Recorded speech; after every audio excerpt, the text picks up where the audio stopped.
Florida coming up. So, yeah. What have you told your girls to get prepared for the series? Well, we had we have this Saturday, Sunday, Monday night series, which we love to have. The week is a little bit different now. We had Tuesday off, so today's our first practice back. So we get a good practice today, and then we practice on their field tomorrow night when we arrive in Gainesville. So, obviously, I think it's the last 11 SEC championships have come down to Alabama and Florida. So it's a big series, as it always is. We respect the heck out of them. They play the game the right way, and it's always fun to compete against a team that does that. So I know, they had about a $12 million renovation to their facility this off season, so it's the first time we'll get to play in that facility. So we're really looking forward to going down to Gainesville. How crucial is this next 3 weeks as a whole for your team? It's huge. I mean, honestly, when the SEC sends out the press release, this is the first time really I've looked at it. And we have a big fat number 8 hanging in our clubhouse meeting room because that was where the coaches predicted us, and it's served as motivation from day one. So, 3 weeks left, and we're going to give it our all. And Montana's back. She's still going to be on a pitch count. I haven't really talked to her about how she feels after a day off, after pitching for the first time in 2 weeks. So we'll see how she feels today. But our pitching staff has been terrific, and obviously Sarah, SEC Pitcher of the Week. Crystal Goodman gave us a shutout in Game 2. So it's been a fun team to coach.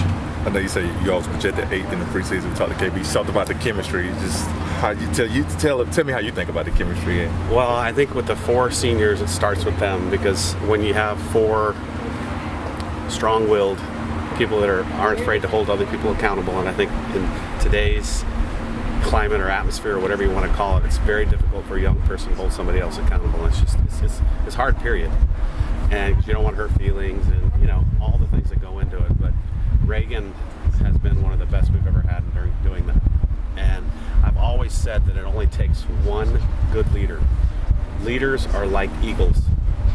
You don't see a group of eagles. You see one, right? Right.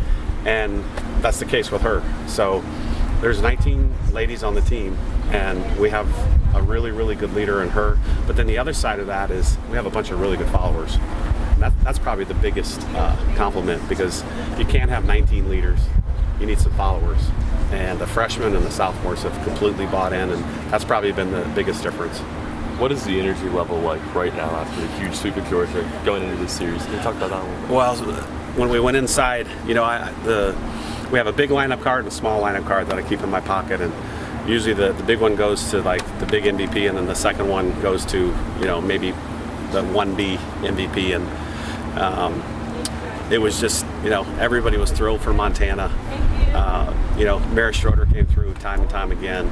Alyssa Brown obviously in the bottom of the 7th, and Tao with the walk-off hit. So it was just the clubhouse was crazy right afterwards. The post game was like literally a minute long, just a lot of screaming and yelling.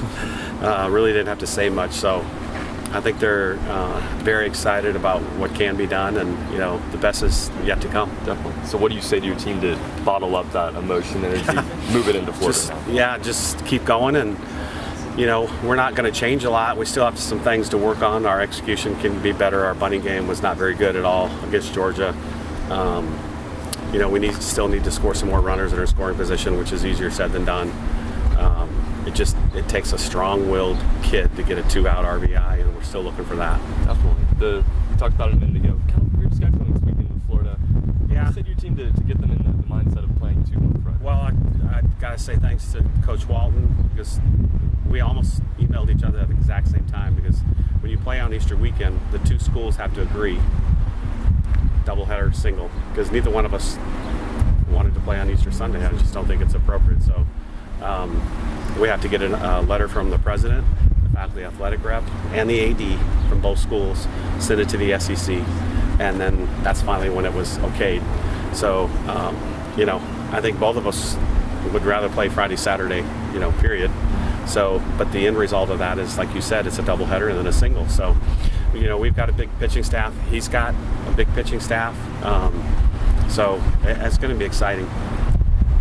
Coach, Coach, you kind of touched on it before, but kind of talked about what it meant for Sarah to get recognized as the pitcher of the week. I think it's so cool. It's she's kind of been the unsung hero. I think what is she, 17-1 or 16-1? She's got a hell of a record. She's given us a quality start almost every single time out there. But this weekend, I think she was awesome. The opening game, but then that was probably the best second time around she's been. I don't think she gave up a hit. Might have retired every hitter that she faced. Her velocity was really good. Her spots were good. She was just on point. I think, was it 2 hits the whole weekend? She had a great line, So she deserved it, and I'm really glad that she won it. You mentioned little things on the road at a tough place like Florida. You think some of those little things, especially with kind of an evenly matched series, you think those are kind of going to be your keys for this weekend? It's probably going to be, number one, you got to execute. That. I think the better the pitcher, the better your execution game needs to be, because if you move 1 or 2 runners, that might be the only 2 that you get in scoring position. You never know. You might score 1 run in the first inning and it holds up for a 1-0 game. So we have to prepare for maybe that first inning kid that hits a single. If we don't get her to first or second, we might not win that game. So just a sacrifice bunt, and put it in the right spot, getting her over, getting good jumps on pass balls. We had a couple pass balls that we didn't go on, we didn't see the ball, whatever. That would have gave us a free base against Georgia. So those little things are going to add up, especially when you have a really good pitcher. You'll been to Texas A&M, been to South Carolina conference play, still have LSU at the end of the season, but kind of discuss what it's like, because y'all had plenty of trips now down to Florida for some very big regular season and postseason series as well, but kind of describe what it's like playing as the visiting team down at Florida. Well, I think it's really cool because, I think this is the second year that they've charged. They actually have tickets. It used to be a free-for-all. And, our fans would line up 4 hours before the game to make sure they got a seat, but now it's, they sell tickets, so it's a little bit easier because that you have a seat. But it's almost, the seating almost goes all the way around the stadium. It's close to the action like ours. You're right on top of the fans, so you get to hear everything. We've usually had good representation from our fans because there's a lot of alums, and we have the third largest state, or the third highest state that we recruited from is Florida. Alabama, Texas, then Florida. So we've got a lot of alums. They usually bring their families, so we get to see some friends in the crowd too. So, it's just like life on the road in SEC. You talk about the recruiting base that is the state of Florida, but as far as when it comes to a conference like the SEC, really kind of you in Florida have been kind of that, almost like that class of the SEC the last decade or so. What has made Florida's softball program so good? Well, you start with Tim Walton. He's done a great job as a coach. I think he's either 13 or 14 years, maybe 15. But his consistency, we did have a lot of really good kids from Florida, and then, he started seeing, that's a lot of good talent there. It's just, well coached, facilities, weather. It's a perfect storm. Good football in the SEC. Their AD has put a lot of money into facilities, like I said. So it's kind of a perfect storm with all the SEC schools, A&M, us, LSU. You could basically say everybody in the conference, because they've either upgraded their coaching staff or they've upgraded their facility. And everybody has kept up with the Joneses, every single year since I've been here. Your offense has led the SEC in home runs, going against one of the top pitching teams as far as Florida is concerned. Kind of talk about that matchup between your offense and their pitching for this weekend. First of all, Barnhill's probably going to be one of the hardest throwers we've seen, so we have to lay off the balls, the high pitches, and then be on time with everything else. And easier said than done. But just, as you go along and you see her, this is the 4th year, and it's almost like a Monica Abbott effect. She was a 6'3" lefty that threw gas for Tennessee, and the first couple of times you saw her, it was like, holy buckets, that's coming in fast. And you barely touched it.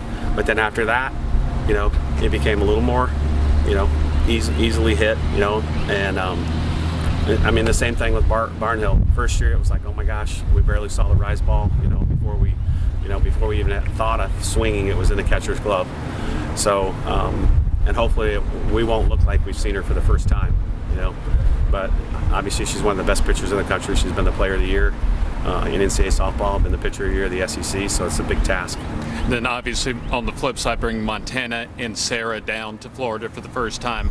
Kind of talk about as far as maybe them, what they need to do as far as having a good weekend. Keep the ball in the park, throw strikes, get ahead of hitters, and then again on the 0-2 or the 1-2. The 0-2 or 1-2 need to be really, really quality pitches. If they're too big of a miss, they're not going to swing. So if it's too far out, too high, one of the things that's really good about Florida is their patience as hitters, and you almost have to throw strikes for them to swing. So that's been one of their best qualities since Tim's been there. So it needs to be on the black and not on the chalk, because if it's on the chalk, they're probably not going to swing. And I think number one, Montana is very, very good at locating, and then secondly, Sarah has been around the strike zone all year long. So it has been two good qualities of our pitchers versus a really good quality of their hitters. So we'll see who wins.